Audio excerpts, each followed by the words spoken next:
Hello, I am it's me. Welcome to my channel, my first video, and welcome to my first series on, on 19th century history. Right now I'm doing I want to focus on history in the Americas and not much about not I don't want to focus too much about America itself, but more about the other, American states and countries in the region. Today's video is going to be about Napoleon of the West, and it's an interesting topic because we all know who Napoleon is. He's a great emperor of France and great dictator who was a brilliant general and a really good politician. And I want to focus on, his inspiration. In this case, Napoleon of the West, that title where many Americans, and when I refer to Americans, I'm talking about people living in the Americas, where many Americans are, in order to make themselves look more better, and to really say that I'm the boss, right? They would adopt this title, or um, they would compare themselves to Napoleon, because he was such an important figure. So let's get started. So for my criteria of choosing, this has to be during or after Napoleon the First reign, because you can't be a Napoleon of the West if you don't know who the guy is. So yeah, I'm going to limit this to from the Napoleonic era, so around like I don't know, like 18. It has to be from the Napoleonic era, from like 1800, I guess, to World War One in 1914, and they don't they have to rule or be famous during that time. They can be born before, or before that time. They must rule it from America, from America. I mean, the Americas. I should I should have corrected this. To be from the West, they have to have a high. They got to be a very political or military figure in their country, region, or area, because many of these people, well, some of them, they don't really, they really, you'll see. I'm sorry. So Napoleonic criteria. Obviously, you can't be the same guy as Napoleon. In terms of military power, there's really no one who can top him. But in terms of generalship, army condition, and victories, you can be at least decent, or decent or good as the young corporal. And in terms of political power, you can be very good in propaganda. You can be cunning. You can come from a noble background. You can be really rich, but you got to have some of Napoleon's magic. This is a new term, but I say it's the way Napoleon had his loyalty from the people, from the army, charisma, brilliance, most of all, ambition, determination, whatever.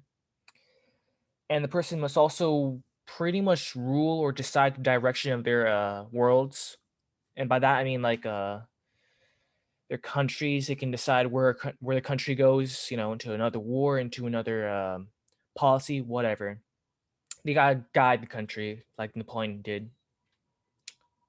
Exceptions, once again, it's okay if you're not as good as a general as Napoleon, or as good as a politician. They just have to have somewhat of a very influential.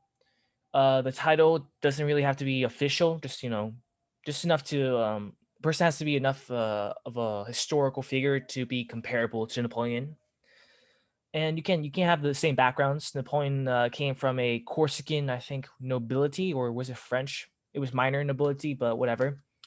Some people from this list are pretty up there in the social system, either nobility, the rich, the high class, whatever. And their reigns and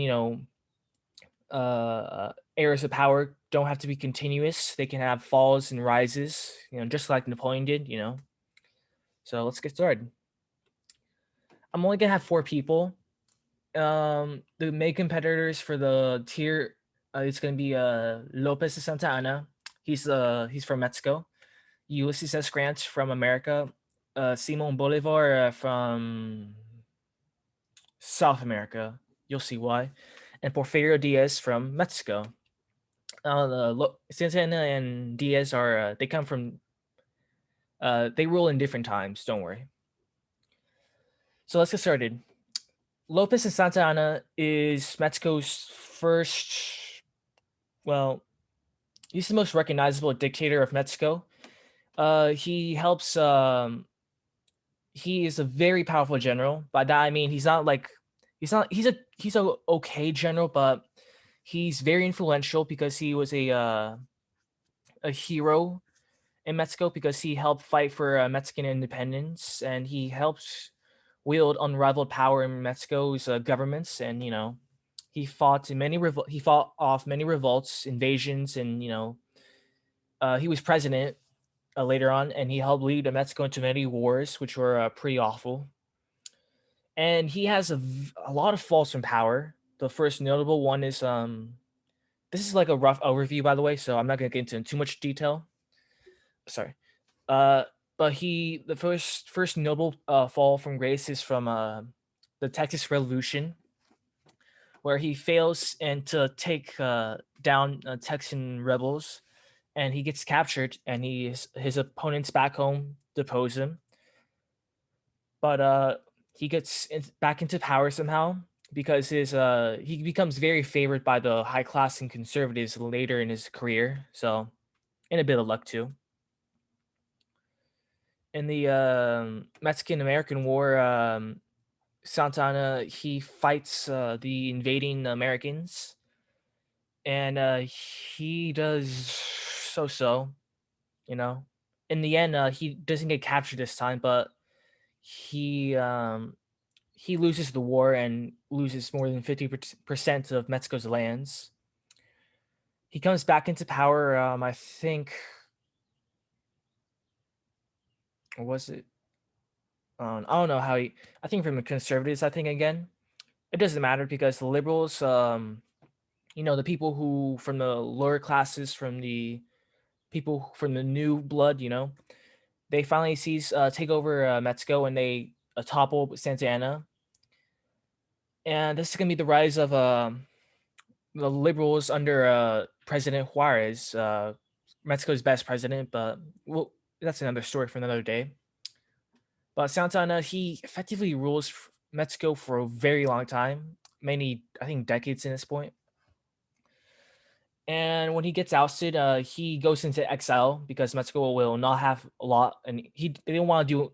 Mexico does not want to have anything to do with him anymore. So Santana leaves Mexico in exile for a very long time, where he gets old, and the liberals don't give him any amnesty, and he goes very old and he gets blind essentially. And when he returns to Mexico finally in 1874 under amnesty after a new president, he dies just 2 years later, and he has a pretty horrible reputation, well deserved in my opinion, because he was pretty awful president. His rule was very unstable. Mexico was very unstable politically and militarily. He faced a lot of revolts, and he put them down, most of them. But after the liberals, there's pretty much no way Santa Anna will ever get too much power. And the age of Mexico under Santa Anna, it's called there's a name for a name for his rule. It's called the Age of Santa Anna, I think, and it's pretty well deserved. I mean, you can't you can't mention Mexico's early history after independence without mentioning Santa Anna because his destiny becomes very well entangled with Mexico's, but you know he had some occasional glory because he did defeat an invasion by the Spanish in 1827, I think. But whatever the case, in the end, he pretty much screwed over Mexico. The next guy is Ulysses S. Grant. This is kind of oddball because he wasn't really a dictator, but he was more of a great general and decent politician. But he has a very distinguished career in his life. A very he's distinguished in the Mexican American War, but he's very remembered for the Civil War as being the most famous Union general, defeating most of a lot of rebel Confederates' best generals. And he's a good general. So later he becomes a politician in the Reconstruction era, where basically the North has to re-administer the South back into the Union, and they have to make sure the slaves are, granted equal rights there. Grant, because he's such a good general, he because he's such a good national hero, he wins the Republican bid to become president, and he holds presidency for 2 terms. But it's really remembered for corruption because Grant did not have he did hmm, he trusted the wrong men, and those men ended up they had a lot of scandals of corruption and all that. But his presidency is pretty much the last one that could to continue the Reconstruction policies. He fights racism in the South, like for example, taking down the KKK, the first group. Oversees a Sioux War. I might say that wrong. Sioux War, a war against the Native Americans, where he doesn't really like he holds the Native Americans in a just regard, somewhat. He I spelled this one wrong. Sorry, but his political opponents. His government is really fractured. His allies bicker with his political opponents, and that political discontent kind of ruins his attempt to oversee the annexation of the Dominican Republic. But yeah, Grant's reputation slowly falls out of favor, and he fails to get reelected for a 3rd term. But he then goes on a world tour, just going over, meeting all the politicians from Prussia to Mexico, and all over.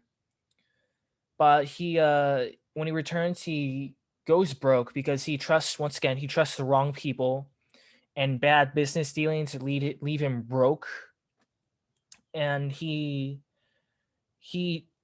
he slowly dies from throat cancer because he loved to smoke during his life, and he dies writing his memoirs to raise money for his family.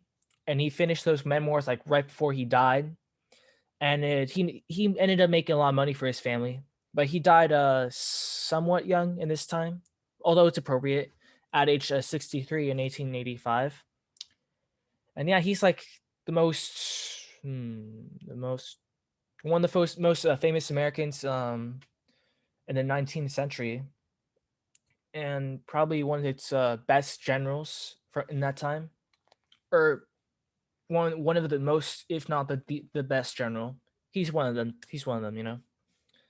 But yeah,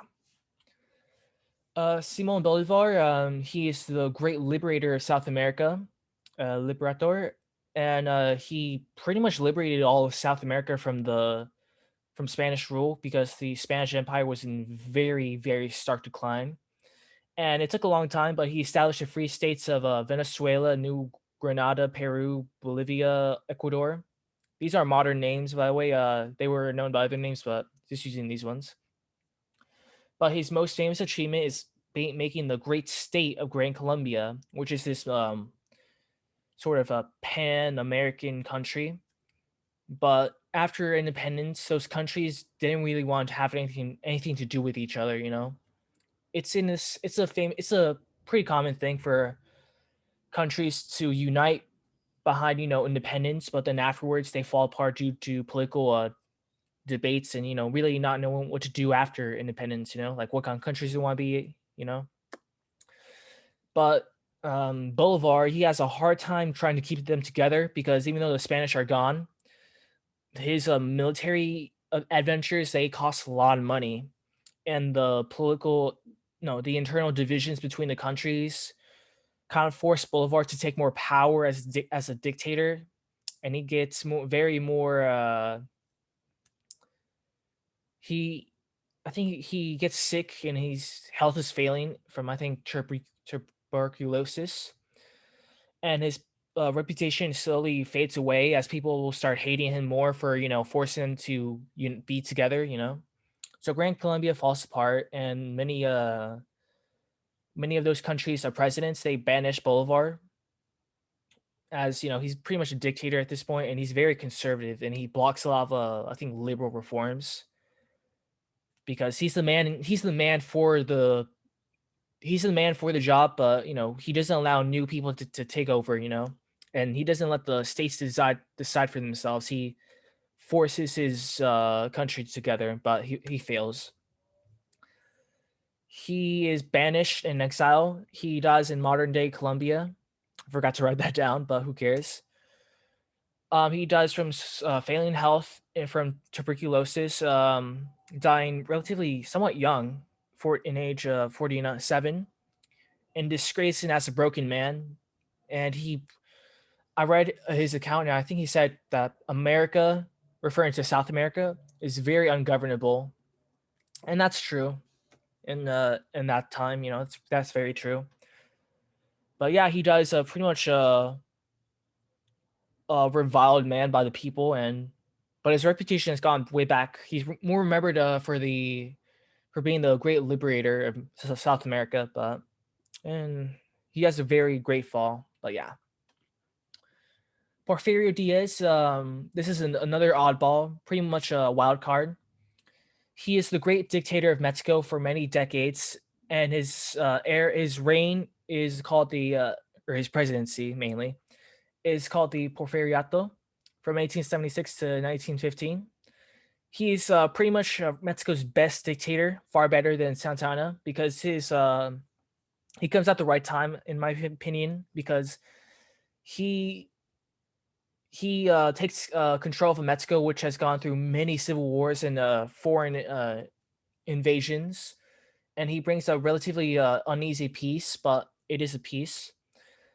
Before his dictatorship, he was known as a military hero from fighting against the Second French expedition in Mexico, helping to oust a puppet monarch, and he kind of has a falling out with the liberals because he wants to have a political power, political career after his, after being the star general. But he falls out with the liberals and overthrows their presidency. He rebels, but he succeeds in overthrowing their president, and assuming that presidency. He stabilizes Mexico, but through a police state, having rural police, Confederate bandits somewhat roam the countryside, and making sure to keep the peasants and the lower class people at bay. Although it's key to note that those people made up a lot of Mexico, like over like 90%, in my opinion. He has the rigged elections, which he always wins as president. Economic development. This is going to tie in with a privatization of lands, where he gives a lot of power to the haciendas or lands ruled by rich landowners, and a lot of American investments goes into Mexico. But it's so very it's capitalism, right? But it's so very unregulated that it can be argued that more than 50% of Mexico is ruled by Americans at some point. But that number might be, it's not really recognized, but that's how much privatization, went into place, He restored powers to the church, which was with the conservatives, but fell out. So he took care of that because religion is it's kind of what going back to what Napoleon said, that religion is meant to make sure that the rich aren't massacred by the poor, or the I don't know, but that's true. So he's more of a conservative as he goes old. But that social and political alienization, alien alienation. I think I spelled that wrong. But the peasants and lower class get really mad because as he's getting old, they expect him to, step down, but he doesn't. And one last rigged election sparks a lot of rebellions and finally the overthrow of his regime, Diaz's regime, in the opening phases of the Mexican Revolution.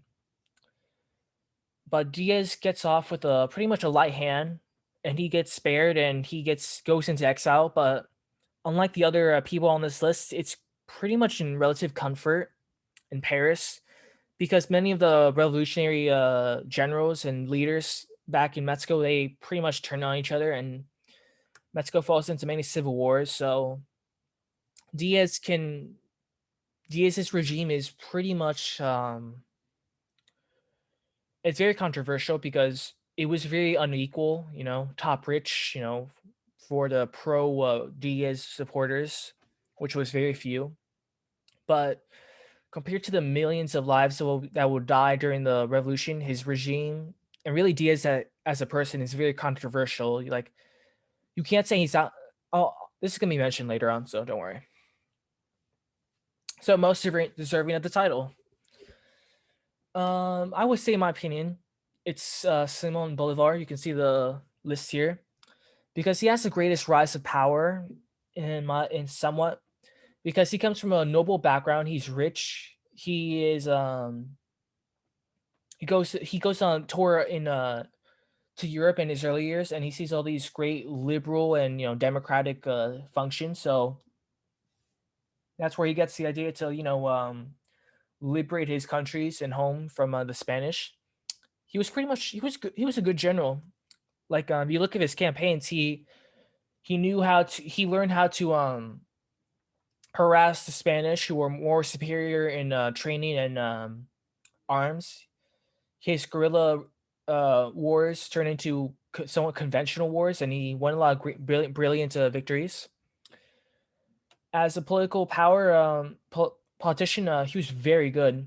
The fact that he could be a president of a country and then a dictator in another one shows that Bolivar was really a national hero. I forgot to mention that, but that led him into becoming at the top head of the all those countries, and the fact that he established the great state of Gran Colombia, which was a pretty much an empire in itself, showed that Bolivar was really much like Napoleon in that, where he rose to the height of, he rose beyond, he wasn't a king, he wasn't a president, he was, the liberator.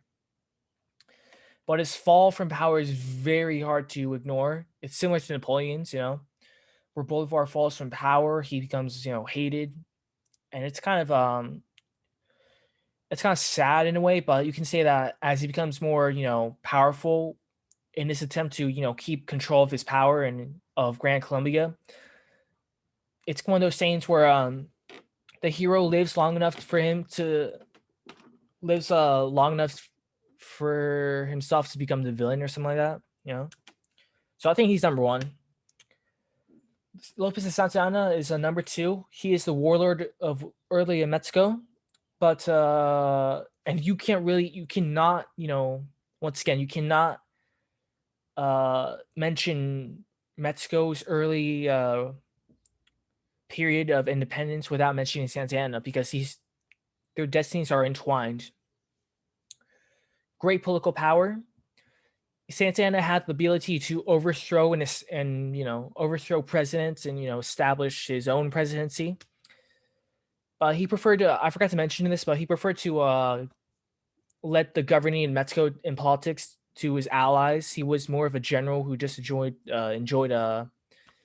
ruling from the Mexican port of Veracruz. Just being the best. Kind of like never mind.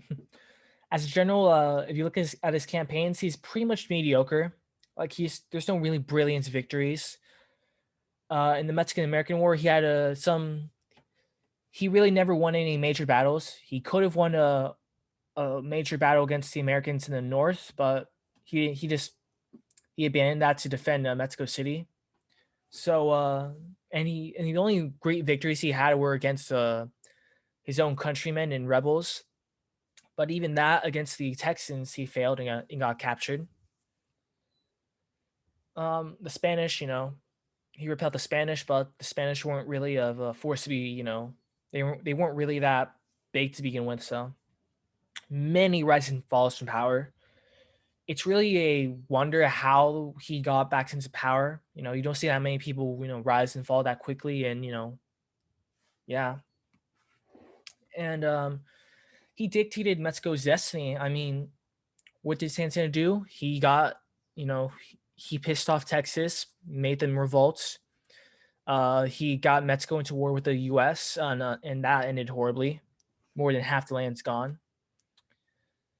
And what did he do next? I forgot to mention this, but he sold a part of Mexico to with the city of El Paso to America. He got a lot of money for that, $5 million, but he wasted that.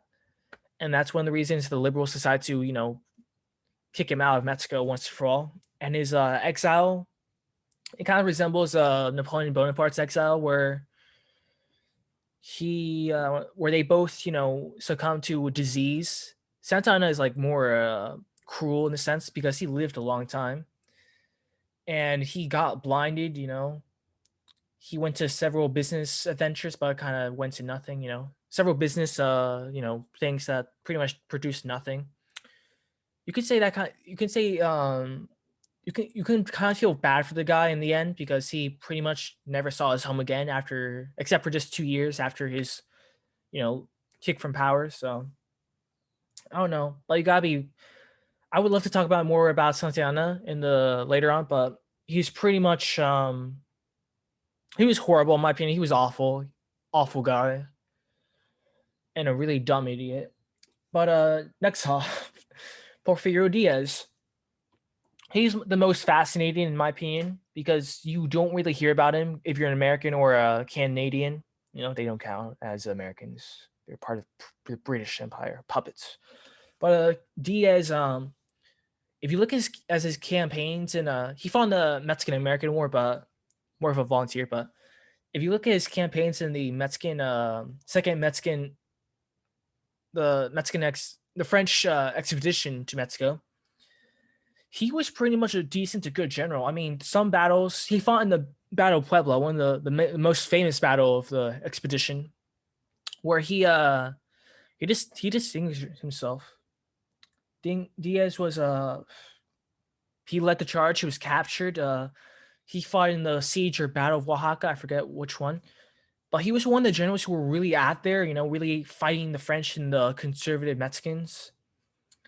And he was pretty much the last hero of the main hero of the war in the end. So great national hero, military hero. Um, but then as he becomes dictator, it's weird. He grants Mexico what it was trying to look for after independence for many years, which was stability. Santana, horrible. President Juarez, Mexico's best president, he had a lot of trouble trying to fighting the conservatives and the French. So his presidency was very it was very wonky. And when he passes away, Diaz is he ousts the liberals, but even though he's a dictator, he's sort of like a gentle one in a sense, like a gentleman. As another what was it, biographics? What they said, a gentleman dictator. I would agree with that. Diaz, he focused progress over above all else, but progress meant being left behind for the peasants and lower class in Mexico. But that was too far because he made up most of Mexico, and that whole debacle led to the Mexican Revolution, which I would love to cover that Mexican Revolution. But yeah, you could see it was really on the wall. He he had an opportunity to step down, before his fall from power, but for some reason he ran for president again, and that re-election sparked too many revolts and rebellions to do away with, and he pretty much ran by force of police states.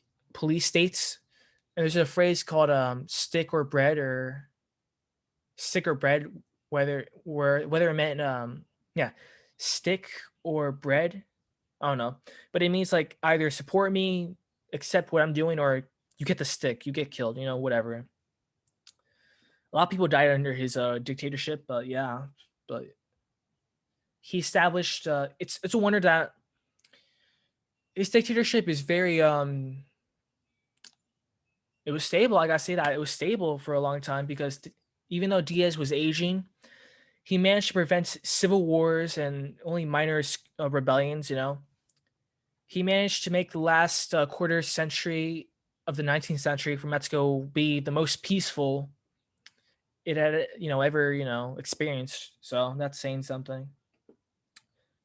Ulysses S Grant, he's I'll say this, he's barely in the list because he was never a dictator. He was a presidency, and the US, their government, it's very more stable than the other countries mentioned here, and it's very democratic. So Grant was never on the same scale of power of Napoleon, but he was a great general. He's a good general. He's not the best general ever, but he's the best general among on this list. Just like above Bolivar, yeah. Very famous military general. He's most known for his generalship and his presidency because it was very divided. His career as a politician was very decent. You know, the reason he becomes president is because he's a national hero. But as a president, he was very decent too. But it's very scandalous because that corruption, it tarnished his career and his legacy for many years afterwards. He was a good human being. He was a nice guy. Grant's probably the nicest guy among this list, but because he was such a nice guy, that led him into trusting the wrong men at the wrong time. He trusted the wrong political allies. He had good intentions. He wanted to protect the African Americans in the South, but he just didn't. He did a good job. He fought racism, but his presidency was really the last one to actually continue Reconstruction.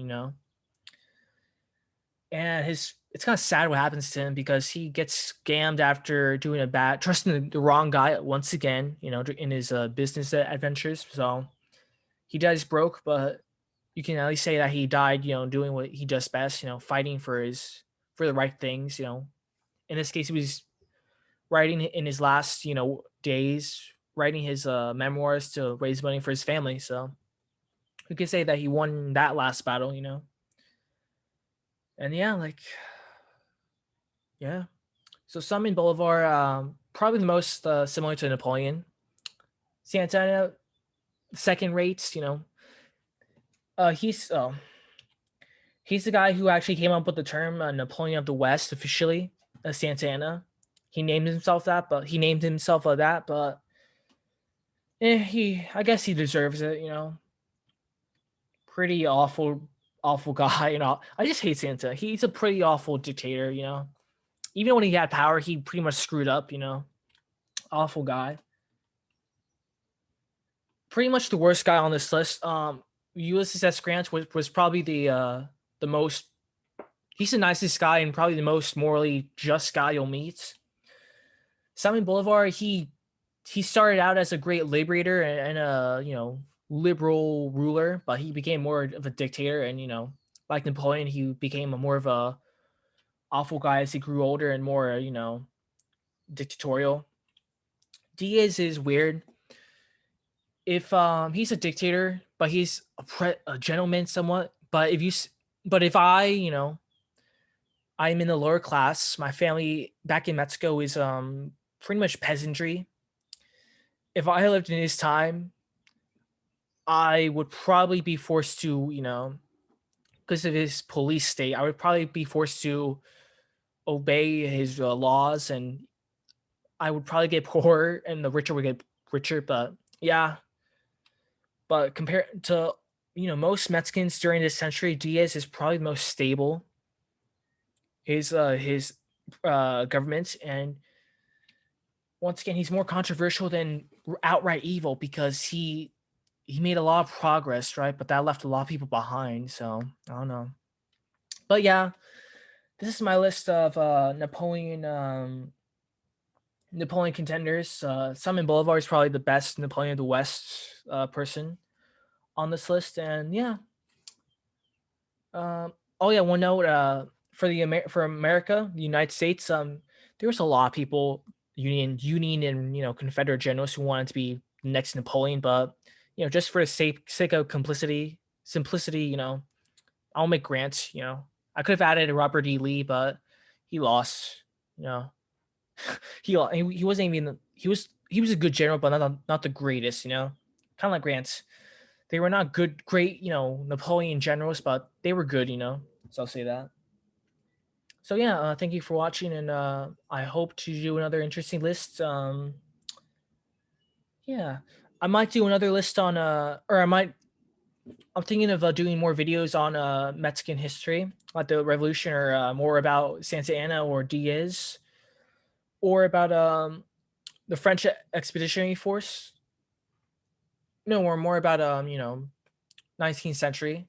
I won't be focusing more on English speaking people because I think that's been done to death now. Because I want to give more light to the other cultures like France, Mexico, and yeah, that's pretty much it. But yeah, so hope to see you again. Bye.